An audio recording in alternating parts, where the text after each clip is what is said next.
আসসালামু আলাইকুম। মেজর মুজাফফর গ্রেপ্তার হয়েছেন।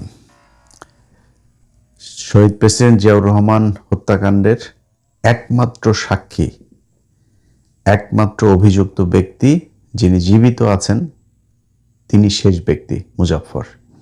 তাকে গ্রেপ্তার করা হয়েছে। আমরা বিশ্বাস করি এটার সুষ্ঠু তদন্ত এবং বাংলাদেশের মানুষ যে ইতিহাস এতদিন ধরে জানেন না সেই ইতিহাস জানতে পারবে। তবে কিছু আশঙ্কাও আছে।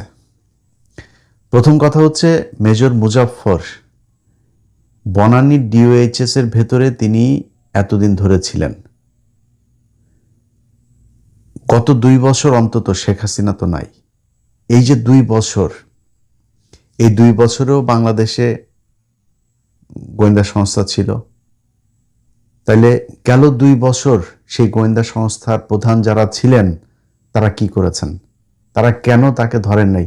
তার যেই বাসার যে লোকেশন, যেখান থেকে ধরা হয়েছে তাকে, সেখান থেকে তারেক রহমান যে বাসায় গুলশানে ছিলেন, খুব বেশি দূরত্ব না, এত কাছাকাছি তার বাবার হত্যাকারী তার পাশে ছিল। কিভাবে ছিল? এই প্রশ্নের উত্তর খুঁজে বের করা দরকার। আমরা এটার জন্য সেনাপ্রধান যিনি আছেন, যেহেতু বিষয়টা ডিওএইচএস এর ভেতরে, এটার জন্য সেনাপ্রধানকে জিজ্ঞাসাবাদ করা দরকার। সেনাপ্রধান আজকে দাড়ি রেখেছে কয়টা, এই জন্য বাংলাদেশের মানুষ সব ভুলে গিয়েছেন। এইভাবে ভুলে গেলে কপালে বিপদ আছে আবারও। এই ওয়াকার সেই ওয়াকার যে কিনা তার সংস্থার ভেতরে, তার বাহিনীর ভেতরে সদস্যদেরকে দাঁড়িয়ে রাখতে দেয় নাই। দাঁড়িয়ে রাখতে নিরুৎসাহিত করা হয়েছে। তাদের দাড়ি ছিল, দাড়িওয়ালা মানুষ যে নামাজ পড়ে 5 ওয়াক্ত, তাদেরকে শেখ হাসিনা, রাষ্ট্রপতি, সেনাপ্রধান এই সেনানিবাসের কোনো প্রোগ্রাম হইলে সেখানে তাদেরকে ডিউটিতে রাখা হইতো না। আমার নিজের রিলেটিভ, তার বাবা, আমার ভাই, আমার ভাগ্নে একজন, সে হচ্ছে গিয়ে আপনার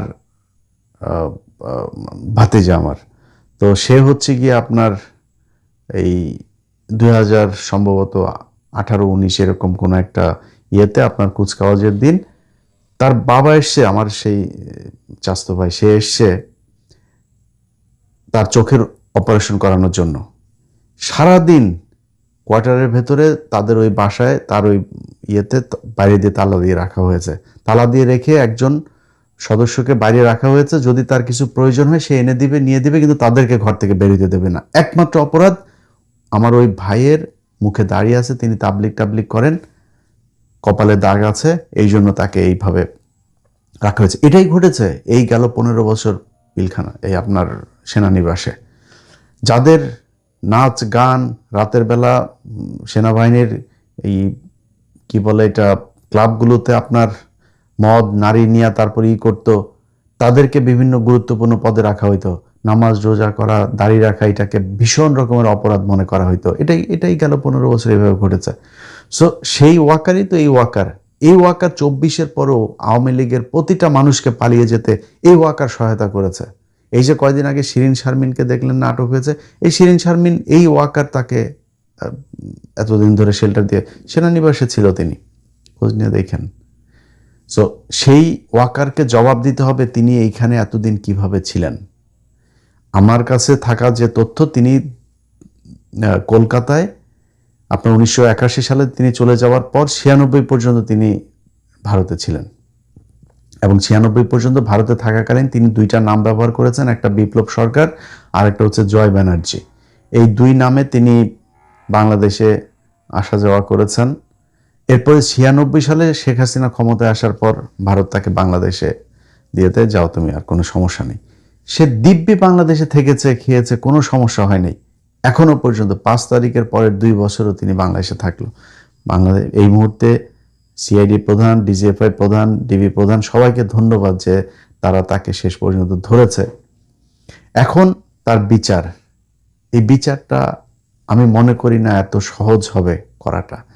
কারণ হচ্ছে তিনি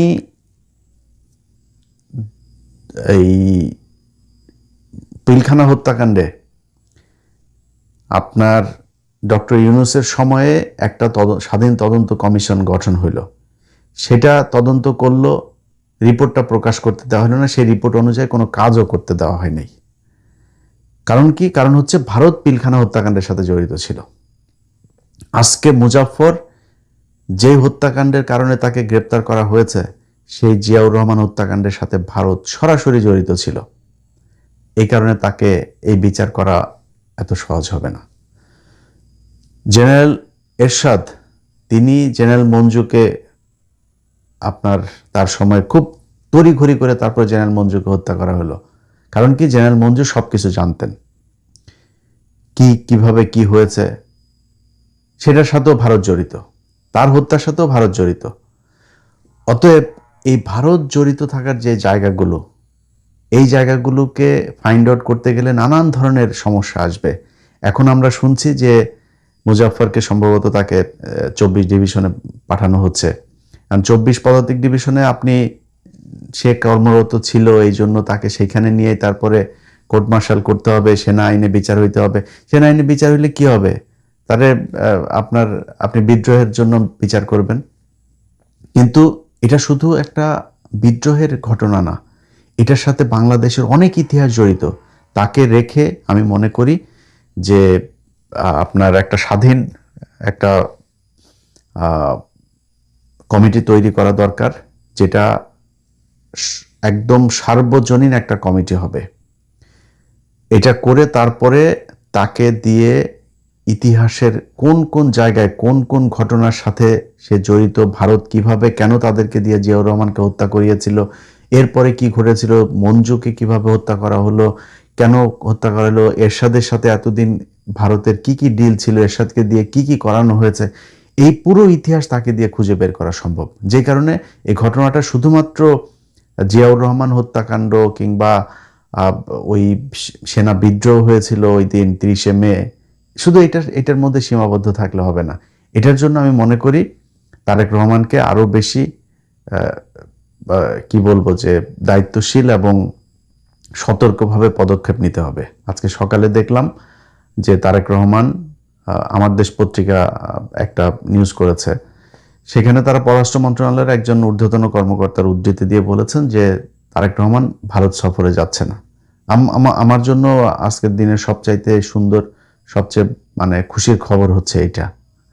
তারেক রহমান যদি ভারতে না যায়, এটা বাংলাদেশের জন্য, তারেক রহমান না বাংলাদেশের জন্য যেই যেই জায়গায় ভারতকে প্রয়োজন আছে তার অল্টারনেটিভ রাস্তা খুঁজে বের করা দরকার এবং ভারতের সাথে সর্বোচ্চ সংকীর্ণতা দেখানো দরকার। তারেক রহমান যাবেন না, এটাও আমার কাছে খুবই সুখবর, এই দেশের জন্য একটা ভালো খবর। তো তারেক রহমান ভারতের সাথে করছে, মুজাফফরকে ধরেছে, 111-এর কুশীলব অনেককে ধরেছে। তার কাছে অনুরোধ থাকবে বিডিআর এর পিলখানার হত্যাকাণ্ডকে কেন্দ্র করে যারা জড়িত ছিল তাদেরকে গ্রেপ্তার করা এবং যে নিরীহ বিডিআর সদস্যরা এখনো পর্যন্ত জেলখানায় আছে, প্রায় 450 মানুষ, তাদেরকে বের করে দেয়া, তাদের একটা বেঞ্চ গঠন করার জন্য তাদের শুনানি করা যাচ্ছে না। অতএব সরকারের কাছে অনুরোধ থাকবে বেঞ্চটা দ্রুত গঠন করে তাদের শুনানির ব্যবস্থা করে তাদেরকে ছেড়ে দেয়া। অনেকের 10 বছর আগে তার সাজার মেয়াদ শেষ হয়েছে, সেই মানুষগুলো এখন পর্যন্ত জেলখানায় আছে, তাদের প্রতি একটু সদয় হন। আপনার এই মুজাফফরকে আটকের সাথে ওইটার সাথে সম্পৃক্ত, কারণ ওইটাও ভারত ঘটিয়েছে, এইটাও ভারত, সো আপনি তাদের প্রতি সুবিচার করা উচিত। এই মানুষগুলো অপেক্ষায় ছিল যে হাসিনার যদি কোনোদিন পতন হয় তাহলে তারা মুক্তি পাবে। 2 বছর হয়ে গিয়েছে, 2 বছরে 4টা ঈদ তারা সেখানে পালন করেছে। তাদের প্রতি কোনো সরকার বিরোধী দল কেউই সদয় হয় নাই, এটা নিয়ে কেউ কথাও বলে নাই, এটা নিয়ে কেউ দাবিও তোলে নাই শক্তভাবে সরকারের কাছে। এখন পর্যন্ত সংসদেও কোনোদিন কেউ এটা নিয়ে কথা বলে নাই। অথচ উচিত ছিল 5 তারিখেই তাদের সবাইকে বের করে দেয়া। যারা জেনুইন হত্যাকারী তাদেরকে খুঁজে বের করেন, এটা সবাই জানে, তাদের বিচার করেন, এটা একটা। আর যেই ঘটনায় মুজাফফরকে আটক করা হয়েছে সেই ঘটনাতেও আমি মনে করি যে 2 দিন আগে কনক সারোয়ারের ফেসবুক পেজে দেখলাম যে তারেক রহমান মাদারীপুরে গিয়েছেন, সেখানে তার গাড়ি বহরের উপরে পাথর, ইট বা কিছু একটা গাড়িতে নিক্ষেপ করা হয়েছে। তো যেখানে পাথর বা কোনো কিছু ঢেলা দেওয়া সম্ভব হয় সেখানে তো গ্রেনেড মারাও সম্ভব। তাইলে সিকিউরিটিটা দেখভালের দায়িত্ব কার ছিল, কারা দেখেছে, কেন এই সিকিউরিটি লিকেজ কেন হইল, কেন এটা ধরা যায় নাই, কেন এটা নিয়ন্ত্রণ করা যায় নাই, এই জিনিসগুলো আমার মনে হয় আরও বেশি শক্তিশালীভাবে, আরও বেশি সুন্দরভাবে করা উচিত। কারণ হলো আপনার তারেক রহমান যখন ইন্ডিয়ার সাথে আপনার চোখ তুলে তাকাইতে যাবে, নিজের অধিকারের কথা বলবে, মানে বাংলাদেশে শেখ মুজিবের কিন্তু শেখ হাসিনারা যেগুলো বলে, শেখ মুজিবের কিন্তু সেগুলোর বাইরে কিছু গুণ আছে যেগুলোরে শেখ হাসিনা খারাপ বলে। শেখ হাসিনা যেগুলোরে ভালো বলে সেগুলো হলো শেখ মুজিবের খারাপ গুণ। শেখ মুজিবের ভালো গুণ কি ছিল? শেখ মুজিব কোনোদিন পাকিস্তান ভাঙতে চায়নি।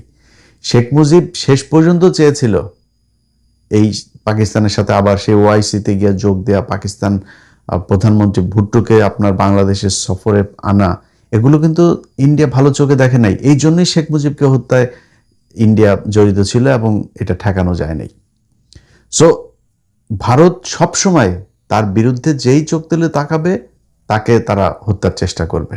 তো তারেক রহমানকে এরকম কোনো কিছু করলে আমি অবাক হব না, কারণ এখন আমরা বললে আবার অনেকে মনে করতে পারে যে দেখেন, আমাদের বাংলাদেশের বহুদলীয় গণতন্ত্রের প্রবক্তা মেজর জেনারেল এবং পরবর্তীতে রাষ্ট্রপতি, শ্রদ্ধেয় রাষ্ট্রপতি জিয়াউর রহমানের হত্যাকারী মেজর মুজাফফর, তিনি বনানীর মতো ডিউসি এলাকায় থাকতেন আত্মগোপন করে। সে 1981 সালের 30শে মে যখন এই বাংলাদেশের স্বাধীনতার ঘোষক, তৎকালীন সময়ের রাষ্ট্রপতি, বহুদলীয় গণতন্ত্রের প্রবক্তা জিয়াউর রহমান তাকে যখন হত্যা করা হয়, তারপর আত্মগোপনে যান এই মুজাফফর। তারপর তারেক রহমানের পাশেই বনানীতে বসবাস করেন। একসময় ভারতে পালিয়ে যান, কিন্তু সেখান থেকে আবার ব্যাক ফিরে আসেন বাংলাদেশে। কিন্তু তারপর ছদ্মবেশে আড়ালে আবডালে ছিলেন, তারেক রহমানের পাশেই বনানীতে ছিলেন। কোনো গোয়েন্দা সংস্থা তেমনভাবে এই খবর পাচ্ছিল না বা ধরতে পারছিল না, এই সেইভাবে অনেক দিন চলে গেল। কিন্তু গেল 15 জুলাই রাতে ডিবির জালে আটক পড়ে এই মুজাফফর। তাও আবার কল রেকর্ড, মেয়ের চাকরি, মুখের তিল, বিভিন্নভাবে। তবে এখন প্রশ্নটা হচ্ছে, এই এই যে মুজাফফর ধরা পড়েছে, একেবারে জিয়াউর রহমানের স্বীকৃত খুনি, আমরা তার সর্বোচ্চ শাস্তি দেখতে চাই। আর যেহেতু প্রধানমন্ত্রীর বাবা, এটা তিনি করতে চাইবে, কিন্তু তার সাথে সাথে জুলাই গণ অভ্যুত্থানে যারা শহীদ হয়েছে, তাদেরকে যারা শহীদ করে দিয়েছে, তাদেরও যথাযথ বিচার হোক, শাস্তি পাক, এটা আমরা চাই। প্রিয় দর্শক, আপনি কি চান জানিয়ে দেন কমেন্ট বক্সে। ভালো থাকুন, সুস্থ থাকুন, দেখাবেন ইনশাআল্লাহ পরবর্তী ভিডিওতে। আল্লাহ হাফেজ।